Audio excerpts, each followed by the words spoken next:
Всем привет, меня зовут Бара, и это Cactus View. И прежде чем начать наш выпуск, я хочу рассказать о наших сегодняшних спонсорах. Как видите, на мне сегодня обновочка. Я давно мечтал об униформе для нашей команды Cactus Media, и в этом нам помог наши друзья Get Store. Get Store — это магазин футболок, свитшотов и лонгсливов. И самая отличительная черта этого магазина — вы можете сделать свои принты на эту одежду. Заказать одежду вы можете у них на сайте getstore.ru или написать директ в инстаграме, или написать по номеру WhatsApp. Все ссылки будут в описании.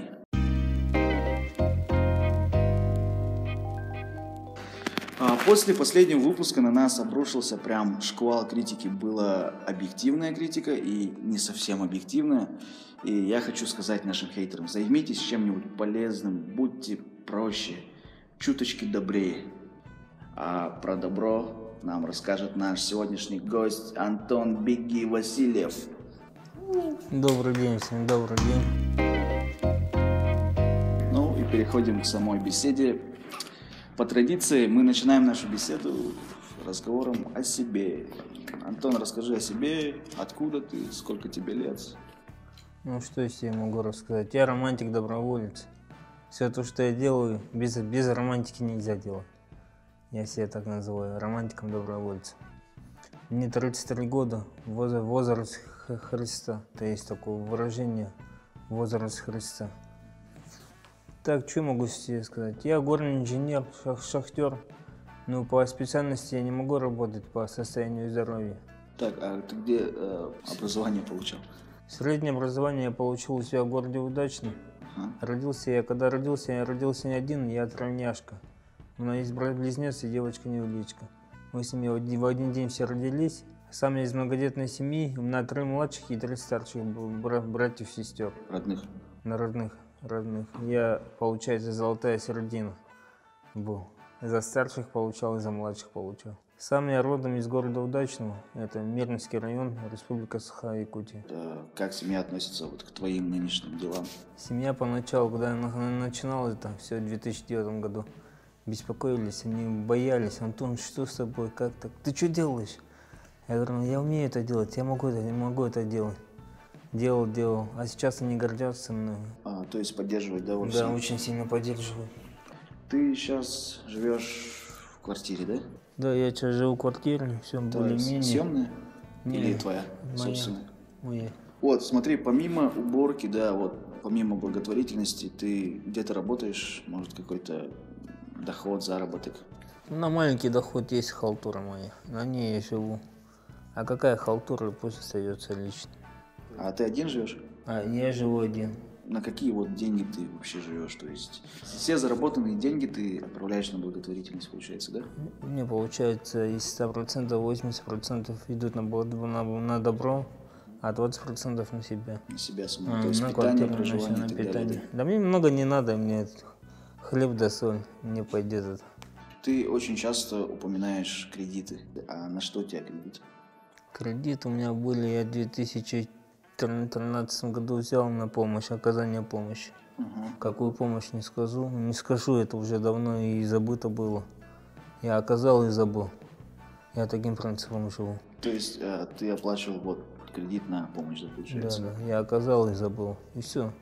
А помнить, кому я оказал, кому дал, это уже не мое, я не могу так. А в данный момент у тебя кредитов уже нету, да? Не, кредиты есть, они у меня уже просрочка 298 дней по АТБ банку. Но я справляюсь, я то работаю, то иногда деньги получаю, иногда тут. Вот так, не сдаюсь. Как ты пришел к такой мысли, что ты должен заниматься добрыми делами?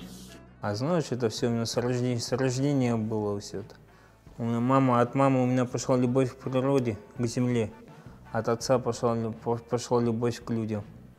Это все во мне копилось, и получается, когда я разбился, она меня открыла полностью все это. Расскажи про своих родителей.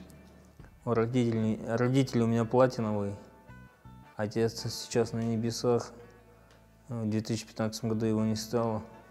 А мама у меня работает сейчас, золотой человек. А каким ты человеком был до травмы? Я сказал, до травмы я был обычным человеком, как сказать. Я учился, работал, выпивал, жил обычной жизнью. Если я бы не разбился, я бы сейчас бы женился на красавице какой-нибудь. Купил бы себе машину, купил в ипотеку квартиру, взял бы.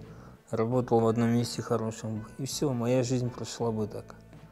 А травма, она меня открыла. А до травмы ты работал по специальности, да? Да, я работал шахтером, год на работе. Трубки мир, да? Нет, удачно Айхали. Понял. Ага. Много выпивал? Да как обычно студенты, так и выпивал. Праздник, так праздник, все. Но не был, пьяница не был. А алкоголь тебя сильно менял? Да не сильно. Я когда выпивал, я спал. Обычно спать ложился и все. А курил? Не курил. Курил, да.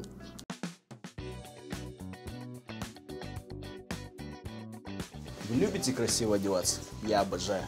В магазине Tom Ford отличный выбор стильной брендовой одежды.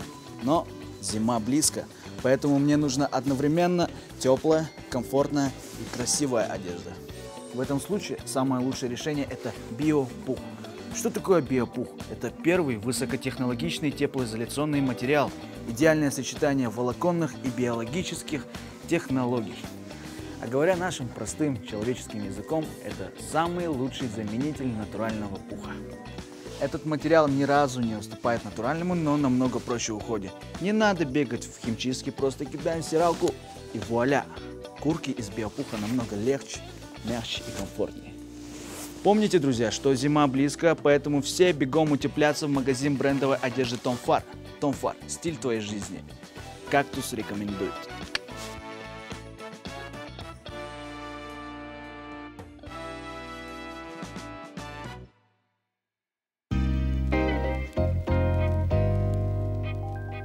Опиши свой день. Как проходит обычный день Антона Васильева? Давай начнем прям, когда открываешь глаза. Когда открываю глаза, как и все, естественно, люди, я просматриваю всю свою эту ссылку в Инстаграме, в Фейсбуке, ВКонтакте, в WhatsApp. Все просматриваю, хорошо, заявки получаю. Получил, все, блины напек, сделал, начал отвозить, все. Во сколько ты встаешь? Во сколько начинается твой день? Я встаю рано, в 5-6 утра, 6 утра я уже встаю, это уже на автомате. Я когда из дома выхожу, обязательно здороваюсь с солнцем, вселенной. Это объяснить очень тяжело, но надо всегда... Как ты устно или в голове? Я про себя и туда, мой взор уходит туда. Угу. Ага. Но это очень тяжело под это принять. Я не шизик, я здоровый человек, все нормально. Никто это не осуждает, это вполне нормальное явление. Ты выходишь из дома, скажем, в 7-8 утра и идешь по заявкам, по делам, отвозишь блины, помощь и так далее. И до скольки вечера? Домой во сколько возвращаешься? Да, домой я прохожу к часам 7-8 вечера. Ага, и ложишься спать? Не, спать не ложусь, начинаю печь блины и котлеты. Когда много заявок, я заранее пеку блины и котлеты. Часам 12 я ложусь спать, иногда в час ночи. А потом засыпаю, просыпаюсь, опять иду то же самое. В каком районе ты живешь? Центральный, Чернышевская. То есть тебя там часто можно встретить, да? Ага. Я там, вот уже с 2015 года, я когда иду в центр города, по пути собираю один мусорный пакет. Это железно, я соберу пакет. Любой день. Хоть каждый день иди собирай, можно собрать. Вот, мусор. Ты упомянул мусор, да? Как ты собираешь? У тебя есть какой-то план в голове? Вот я сегодня пойду по такому адресу, или это как-то все случайно по пути, по делам получается? Это по пути, по делам получается. У нас везде так. В какой-нибудь двор не зайди, там будет мусор. Далеко ходить не надо. Зашел во двор, мусор лежит. Вот, лежит одна банка, бутылка из-под напитка лежит на остановке. Пройдут 1000 людей, никто не поднимет. Все скажут, это не мое, никто. А я не могу пройти, я возьму по дому урну и все. Вот, в Инстаграме ты очень часто публикуешь то, что ты собрал мусор, да? Столько-то пакетов. То есть ты пакеты носишь с собой? Да. Пакеты, они очень мобильные, очень хорошие. Раньше носил с собой мешки, они занимали очень много места. А пакеты мусорные, они очень мобильные и хорошие. Прохожие тебе часто помогают? Прохожие, да, когда я прохожу или убираю мусор, Многие люди подбегают: Антон, давайте я помогу. Я ему отказываю, потому что нет у них перчаток очень плотных. Я же работаю в специальных плотных перчатках, чтобы не порезаться, чтобы не уколоться. Когда у меня свободная перчатка есть, то это толстые 3 пары перчаток, тогда я им даю, а когда нет, то я их сохраняю, я сам. Так, а ты считаешь, сколько мешков ты собрал? Раньше считал, раньше счет был у меня. За 2016 год я собрал 1600 мешков мусора. В год 1600? Да, 1600 мешков мусора. А потом ты перестал уже считать, да? А потом я перестал считать. Ты занимаешься этим с 2000...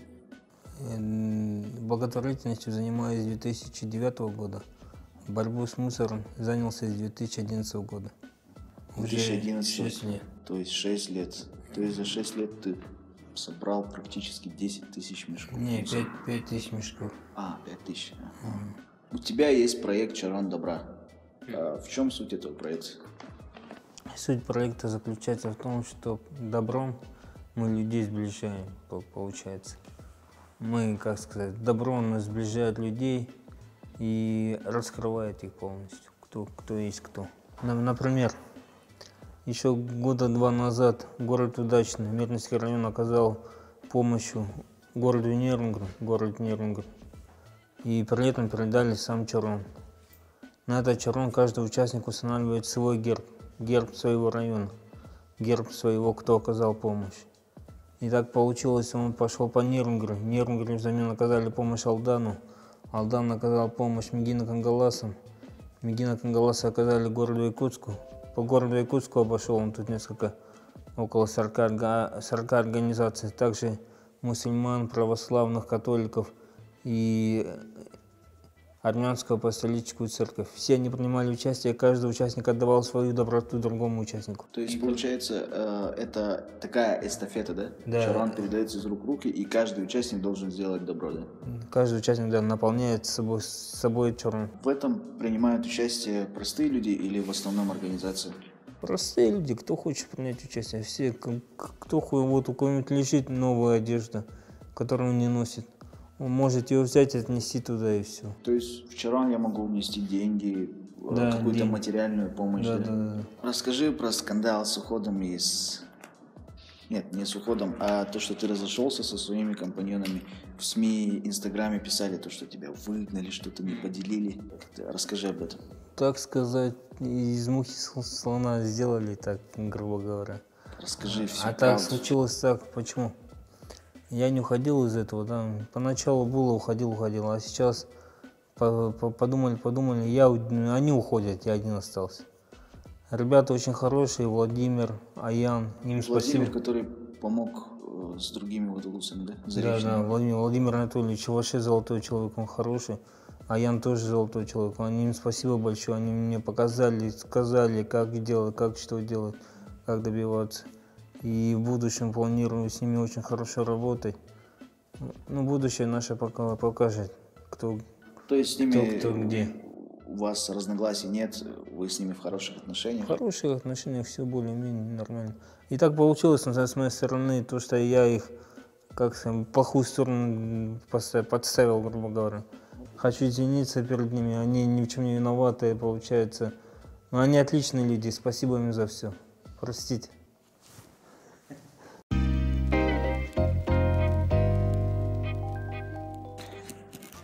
Антон, у тебя очень странное имя в Инстаграме, да? Беги, 5 раз. Я специально посчитал, может там есть какое-то значение имени? Значения нет никакого. Я раньше играл в компьютерную игру Counter-Strike 1.6. А у тебя было Беги? У меня был ник Беги. Из того раза у меня осталось. И теперь тебя знают сейчас как Беги все. Да. После того, как ты стал известной личностью, да, как твоя жизнь поменялась? Если честно, у меня времени свободного нету, и я публиковать посты, получается, я делаю добрые дела, а потом идет публикация, каждое доброе дело, публикация, это очень много времени занимает. Но я уже переборол себя. При нашей первой встрече, при знакомстве, ты рассказал то, что Чарон добра планирует уходить в Россию. Да. Уже российский масштаб принимает. И расскажи об этом, и какие ну, какие шаги уже сделаны? Шаги уже сделаны, часть согласия, маленькое согласие с Забайкальским краем, город Чита. Получается так, Республика Саха-Якутия, город Якутск, может быть, еще присоединятся другие районы. Мы соберем всю помощь, которую можно собрать, и отвезем все это в город Читу, Забайкальский край. Взамен Забайкальский край всю нашу помощь раздает, будь то деньги, будь то вещи. Он раздает по своим малоимущим, многодетным семьям помощь эту сюда. И также в течение 10-20 дней собирает всю помощь, которую хотят оказать читинцы, забайкальцы. И также передает эстафету другому субъекту региону Российской Федерации. То есть, он уже сам знает, к какому региону? Нет, сейчас я думаю, это кто будет. Сейчас либо Бурятия, либо Тува, может быть. Все это контролируешь ты сам, да? Да, получается, я сам лично контролирую. Это мое детище так. И мы, получается, мы делаем это без политики, без никого. Одна единственная политика у нас есть, но это политика добра. Это политика добра, наша политика будет. То есть ты депутат добра? Не, ну как, не депутат. Почему люди привыкли, то, что есть политик, то депутат? Не. Стереотип такой. Когда мы можем ждать, что Чаран добра уже по России пойдет? Это, скорее всего, будет после Нового года. Весна, лето? Это февраль. Конец января, февраль. Сейчас будем собирать помощь, будем организовывать. Совсем немного осталось. Да, 4 месяца осталось. И будем запускать. И вот так вот. Добрые дела, Чаран добра, уборка мусора, еще что? У меня есть сейчас социальный проект, это блины добра. Я начал печь блины на продажу. Мне надо собрать 700 тысяч рублей. Эти деньги я собираю не себе. Эти деньги я собираю многодетной семье на постройку дома. А так уже по продаже блинов я уже помог около 10-15 тысяч им помог. Да, более-менее. А много сейчас заказов? Заказов? В день я продаю по 2, от 2 до 10 порций. А то, что я не продаю, я собачьи кормлю. А ты слушаешь музыку? Музыку я слушаю. Какая музыка тебе нравится? Мне нравится музыка более такую, как жизненная. Это птицы, это дельфины, это слоны, это все, это космос, это все. То есть, скажем, хип-хоп ты не слушаешь? Не, хип-хоп я слушаю, ты что? Каких исполнителей ты бы выделил? Из хип-хопа я выделить тяжело будет, а из рэпа мне нравится Тупак Амаров Шакур. Это легенда. Я на нем вырос на этих песнях. И Оникс, Back the Fuck, на этом альбоме я тоже был. Вообще неожиданная информация, то что тебе нравится Тупак. Не, я вырос на его песнях и все. Тупак.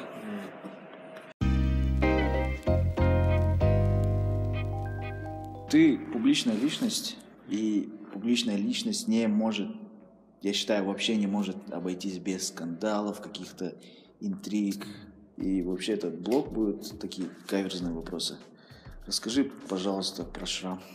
Вот этот? Да. И вот Ты получил травму, упав с высоты, да? Я упал с высоты, получается, в 2006 году. Это 11 лет назад я разбился со 2-го этажа. А каким образом ты упал? Что случилось? Врать не буду, я был тогда пьян. Пьяный и выпал с балкона? Да, а есть выражение «пьяному море по колено».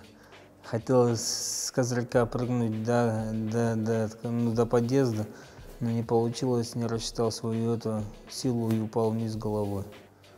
Получается, я месяц полежал в коме и 5 операций на головной мозг. Из головного мозга удаляли 5 гематом. А гематома – это скопление крови. Если бы она бы лопнула, эта маленькая гематома, она бы кислород при этом не поступал бы. Получился бы инсульт. Насколько долго ты восстанавливался после травмы? Получается, когда я из комы вышел, я не мог разговаривать, не мог говорить, ничего не мог. Я потихоньку все начинал все. А кто тебе помогал восстанавливаться? Помогали мне родные, мать, отец, сестры, братья. Помогали мне. Потом я сказать, я около года я стал таким человеком, очень капризным человеком стал. А потом мне как-то отец сказал, Антон, хватит быть таким. Борись за себя, работай на себя. Я начал работать и бороться за себя. И вот я не сдался, получается, когда в 2008 году начал работать, да, по сегодняшний год вы видите, какой меня. Так, если подумать, то до 2015 года я боялся говорить. Я боялся микрофона, я всего боялся, я боялся публику. Я был таким человеком, которому просто мне легче было собрать мешок, КамАЗ песка, чем выступить. Потому что я боялся выступать, говорить. Стеснялся, да? Да, это было стеснение, это было на границе, это было как страх был мой. И как ты перешел? Я его сломал, просто сломал. Каким образом? Начал действовать. Начал уже говорить по-тихому. Все, выходил туда-сюда. Получалось по-тихому. Если начнешь, то будешь, все будешь делать. Сейчас я красиво говорить не умею, не могу. Это не мое. Можно меня это придираться к моим словам. Вот Антон так некрасиво сказал. А я не умею говорить красиво. Я говорю то, что могу говорить. Когда-то в твоем инстаграме был пост, то что ты сделал предложение. Я своей девушке сделал предложение. Свадьба будет. О, Личная жизнь, она на личной жизни. Спасибо большое. желаю мира твоей семье. Спасибо большое. А детей и так далее планируете? Ой, я планирую очень много детей. Очень много? Да. Сколько даст жизни, столько и будет детей. Круто. Тебе, как человек года, да, ты был? Или волонтер года? Человек года, волонтером года был. На какой-то премии тебе подарили в подарок бутылку водки. Мне и всем, и мне это показалось как будто издевательство. И как ты это воспринял? Я воспринял как шутку. Подарили, так подарили. Я вам сказал спасибо вам за... Тогда на сцену уходил, сказал спасибо вам за все. За то, что вы делаете, за то, что было сделано. Подарили, дали внимание этой водкой. Эту водку я потом вылил. Это как я... Правильно сделал. Да, я не пью, никому не советую. Водку я вылил, и все. А то, что шумиха была, да, шумиха была, пусть будет. А у тебя, то есть, никакой обиды не было, да? Обиды не было. Я живу, знаешь, таким принципом. Мне никто не должен, наоборот, я должен Вселенной. И каждый новый день я отдаю себя Вселенной. Я ничего не требую от Вселенной. Вот, я, например, я вот сегодня сделаю 10 добрых дел, а ты мне подарил вот 2000 рублей. Я такого никогда не могу. Я не такой человек, я сказал. Я не могу договариваться с кем-нибудь. Я просто даю себя Вселенной. И она мне отвечает любовью. Еще у тебя был подарок именной от главы Республики Саха. Часы дорогие. Ладно, часы. Но ты их выставил на продажу. Зачем? Почему именной подарок лично тебе ты продал? А знаешь, что тебе сказать? В те времена очень собирали деньги на одному мальчику на лечение. У него диагноз детский церебральный паралич. А мне эти золотые часы никаким боком не нужны, ничего. Я как на них молиться или как их реликвию передавать от отца к сыну и так далее. Это не мое. Я в тот же день выставил на продажу, продавал по себестоимости. А сколько? 30 тысяч. 30 тысяч. Один человек предлагал 45 тысяч рублей. Я сказал, нет, я за 30 тысяч продал по себестоимости. А у тебя вот помимо проекта добра и вообще добрых дел есть какое-то хобби свое? Хобби у меня такое хобби, это может странное хобби. Я люблю бегать в мороз, когда минус 40, минус 38, я люблю бегать. В холодную погоду я люблю бегать, я движки отморозил. А в какой одежде? Одежду я одеваю легкую, как сказать, для бега, чтобы было удобно, но теплое. Я одеваю такую, это мое хобби. Ты, наверное, по набережной бегаешь, да? По набережной бегал, а раньше я бегал далеко-далеко туда, Зеленый Луг. А то, если со мной что-нибудь там случится, я там умру, замерзну. Из-за этого я сейчас бегаю в людных местах. А раньше бегал далеко, по 10-12 километров. Туда бегал, в Зеленый Луг, туда 5 и обратно 5 километров. И нормальное самочувствие? Да, вообще? нормально. Просто Самочувствие ты очень отлично, недавно хорошее. написал в Инстаграме, то, что здоровье нормально, просто могу отключиться. Ну да, у меня бывает такое, на 10-5 секунд я отключаюсь и падаю. А потом я встаю и более-менее нормально. Прям ты можешь идти по улице и отключиться? Да. Часто случается? А уже более-менее меньше стал. Ну так Хорошо, все отлично, хорошо. хорошо. Ты когда-нибудь дрался? Конечно, ты что? Кто не дрался? Какой мужик не дрался? Всегда дрались. Ну, то, что добрый человек там и так далее. Не, доброта добротой, но когда начинается драка, то драка уже все, там уже никаких сисюканий нету, там уже все. Когда в последний раз дрался? То я? Да. Это было 2013-2012 год. А, что случилось? А я толком не понял, мы что, покромсали друг друга и все. То есть ты можешь за себя постоять, да? Да. Красавчик. И теперь самый последний, самый нашумевший последний про всероссийский слет молодежи. Фестиваль молодежи. И В городе студентов. Сочи. Тебя выбрали послом, Да. предложили стать послом, ты согласился, Мгм. но ты не поехал. Из-за этого случился такой резонанс. Мгм. Интернет прям разделился на две части. Один за Гаврила Менкерова и вторая часть за тебя. Мгм. Вообще, почему ты не поехал? А если так подумать, то да, меня пригласили еще весной, Антон, ты стал послом, рекламирую. Я рекламировал. А потом они улетели, я такой, ну улетели, так улетели. И если мне бы дали, Антон, вот, пригласили, позвонили, Антон, иди сюда, документы заполняй.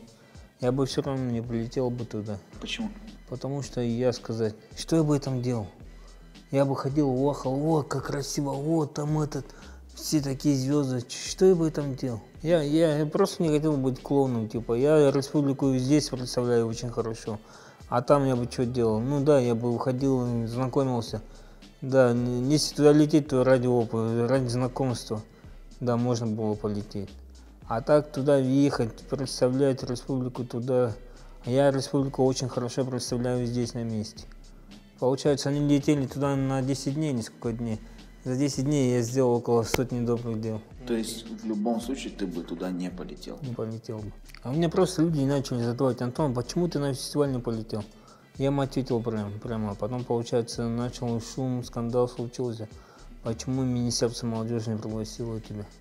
Гаврил Менкеров, ты выложил переписку. О, вот, насчет Гаврила Менкерова, я хочу перед ними извиниться, прости, так получилось то, что ты меня попросил сам выставить, извиниться перед 150 людьми, я выставил то, что ты мне написал, ты меня прости и все. То, что ты выложил переписку, очень тоже вызвало вот самый большой резонанс. То, что ты не скрыл, кто это написал. Решили, люди писали то, что ты это давишь на жалость и так далее. Не, ну- Прокомментируй эту ситуацию. Вот зачем ты это выложил? А получается, меня Гаврил, я на него не обижусь, я попрошу людей, чтобы они не обижались на Гаврила. Гаврил очень хороший человек, просто он не знал, как поступить. И мне просто, знаешь, как мне просто было обидно его жаргон, как он разговаривал. Братан? Эй, братан, туда-сюда. Я такой, какой я тебе братан? Ты не брат, не старший брат, не младший. Мы с собой просто земляки и все. А так ты разговаривать можешь у себя дома так и все. А с Гаврилом, я думаю, в будущем будем друзьями, нормально все будет. Из мухи слона делать не будем. Вы лично знакомы? Не С знаю. глазу на глаз встречались? Не виделись. Хотел бы встретиться? Да, абсолютно. Таких предложений не было? Да, у меня времени нет свободного. Еще у нас встречаться, с ним обсуждать все, да как так. Что ты считаешь, кто прав, кто виноват в этой ситуации? Ну, виноват я говорю прямо, виноват я. Виноват я, потому что я оскорбил 150 человек и не подумал, то, что не надо было делать-то. Почему ты не удалишь этот пост? А зачем удалять-то? Ну, как будто вот подстегиваешь публику. Я не подстегиваю публику. Ну, просто в интернете... Если я начну сейчас удалять свои посты, он заднюю включил, Мин молодежь на него наехал, и все, он задний начал включать. Как есть, так есть, пусть будет, хорошо? Более-менее так принципиально, да? Да, принципиально, пусть будет, так будет. Там некоторые люди сидят, обсуждают, между собой ссорятся. Что мне делать? Вот Всемирный слет молодежи. Прокомментируй как-то ситуацию, то, что был тоже скандал. По блату полетели люди. По блату, я думаю, никто туда по блату не полетел. Люди полетели туда достойные. У меня человек 10 есть знакомые, кто полетел. Они достойные полетели, я их знаю, они очень хорошо работают. Как у любого публичного человека, да, у тебя очень много хейтеров, ненавистников, которые засирает комментарии и так далее. Как ты относишься? А знаешь, есть у меня такие люди, когда были хейтеры. Есть такое очень удобное, это есть такой бан. Я просто их баню и все. Ты просто банишь, да? Просто баню их. Я понять не пойму. Они начинают всякую ерунду писать, того, то, что не было. Они начинают сочинять. Зачем мне это надо? Чужая информация. Зачем лишняя информация? Питаться их энергию, получается. Я их баню и все. Как ты переживаешь? Да я не переживаю. Я лайкаю их комментарии, лайкаю их комментарии. Нарочно, да? Отвечаю, да, спасибо вам, пишу, все нормально. Их не поменять получается. То есть ты вообще близко к сердцу вообще не воспринимаешь? Нет. Ты в Твиттере не сидишь? Не, Твиттер не сижу. Там я видел пост одного пользователя. Он выложил переписку с тобой в Инстаграме. Он написал тебе, сфотал место, где есть мусор, и сказал: уберись здесь, пожалуйста, да? Ты ответил: хорошо. Потом ты выложил фотографии, что убрался, и он выложил эту фотографию и сказал: ахахаха, он пошел, убрался. Мне так обидно за тебя было, как будто, человек поиздевался, как будто. Такой поступок как ты прокомментируешь? Такой поступок я провел. Что я могу сказать? Спасибо ему большое за то, что он мне дал эту возможность сделать город наш чище. А то, что он там не себя, как почувствовал это, положительную энергию от этого, то, что он получил. Мне как-то по барабану на него. Пусть он там этому радуется, пусть он бьет себя в грудь, то, что я вообще не страдаю этим. Пускай будет. Ты не считаешь это каким-то зазорным, то, что тебе люди пишут: уберись здесь, уберись там?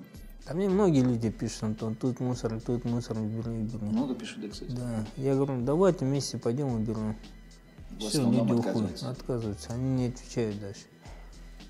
Мне было бы зазорно писать: уберись там, и сам прошел, расход. А вот многие люди кричат: 17-й квартал иди убери, 17-й квартал иди убери. Я убирал 17-й квартал.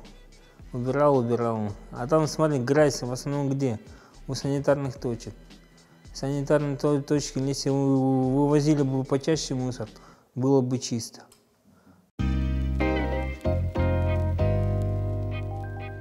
Знаешь, что такое хайп?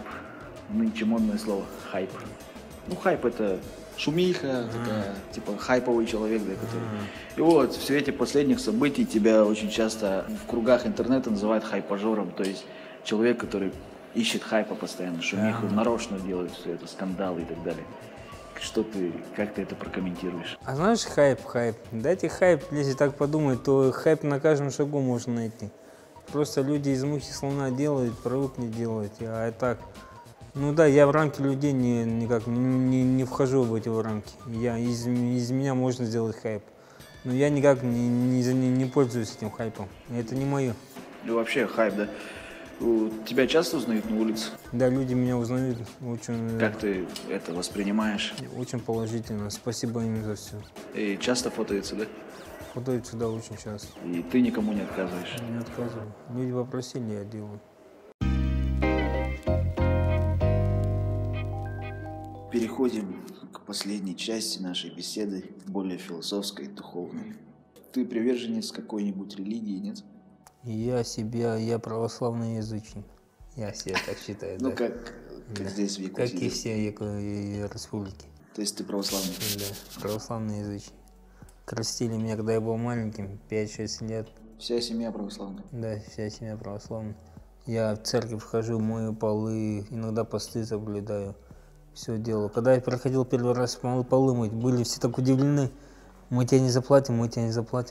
А я бесплатно мою. Я бесплатно прошел вымыть и бесплатно мою. Ты считаешь, что религия помогает людям? Да, религия очень сильно помогает. Без религии жить нельзя. Да, об этом можно долго обсуждать, об этом очень много научных выводов, все. Но об этом я не думаю, не хочу обсуждать все это. Это очень больная, трудная тема. Зачем ее? Главное жить и делать. Я так и живу. Живу и делаю. Вот сейчас очень набирает популярность движение вегетарианцев. Ты что об этом думаешь? Без мяса жить нельзя, ты че? Без мяса жить нельзя. Охота есть, охота это и есть охота. А ты охотишься? Когда я охотник, да, я охотник. Но я не такой фанат охоты. Когда надо, я иду охочусь. Но я не срубляю целыми стаями, просто так я не срубляю. Сколько дал нам Байнай, столько и забираем. Дал столько забрали. Какое у тебя любимое блюдо мясное? Чем больше мяса, тем лучше. Да, я такой, я очень люблю мясо. Да. Есть ли поступок, за который тебе стыдно? Нет, такого нет. Может, было до момента травмы? Не было такого. Ты веришь в рай, ад? Нет. Нет? То есть ты не считаешь, что я должен попасть в рай и так далее? Нет? Попаду я в ад, 100%, наверное, в ад попаду. Почему? Рая, ада нет. А если у меня такая шутка, когда Антон говорит, мне говорит, Антон, ты в рай попадешь. А я всем говорю, нет, я в ад попаду. У тебя есть какая-то цель конечная? Вот всего твоего движения есть какая-то конечная цель? А конечной цели нету. Есть такое выражение идти до конца. Надо идти, надо всегда идти, сколько бы тебе не было лет, как бы тебе не было плохо, надо всегда идти.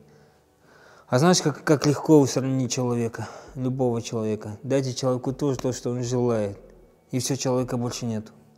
И вы его сравнили. И чтобы это не произойти, я всегда меняю свои эти желания, что я хочу. Ты считаешь, что ты рожден для какой-то большой миссии? Да ты нет. пришел не просто так в этот мир? Да нет, такой большой миссии у меня нету. Я обычный человек, у меня ничего нет такого. Я никто, если взять меня, сравнить с другим человеком, я ниже того человека буду. Мечта есть у тебя какая-то?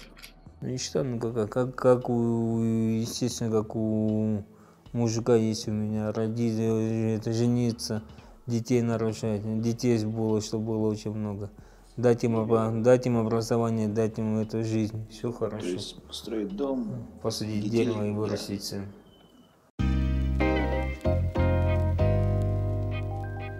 Сегодня у нас на обзоре видеоблогер, обзорщик. Блины добра, давай расскажи. Вот, прям. Ну вот, глядите, блины добра, я предлагаю блины добра. Тут 2 котлеты, очень много мяса, сверху положен сыр, очень вкуснейший сыр, Мясо. получается с мясом, и соус, и кофе. Я думаю, для этого очень плотный обед будет для человека. Очень хороший обед, и я планирую эти блины добра распространить по всей республике. И с помощью этих блинов добра помогать людям, кому нужны деньги будут. Давай я сейчас попробую, да, блин? Попробуй. Обзор.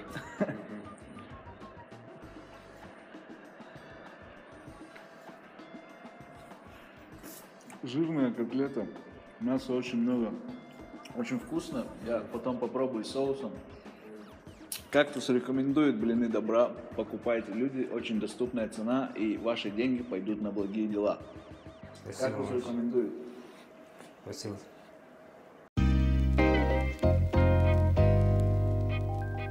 Чувствуешь ли ты, что у тебя растет масштаб, есть какой-то прогресс? Конечно, уже масштаб, если взять меня 8 лет назад, в 2009 году, когда это все начинал, это у меня были такие, как сказать, одноразовые, единичные, раз помог и все.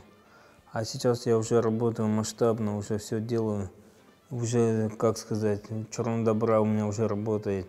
Чужие люди очень хорошо помогают чужим людям. Вторые 2 года пойти по России поработать черного добра, а потом после России выйти на Евразийский экономический союз, а после Евразийского экономического союза уже будет вся земля. И на такой позитивной ноте мы уже можем заканчивать наш сегодняшний выпуск. И прежде чем попрощаться с Антоном, мы хотим тебе сделать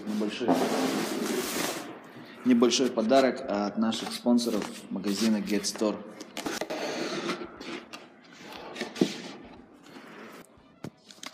С принтом «Твори добро, бро». Кстати, ты это можешь использовать как хэштег «Твори добро, бро».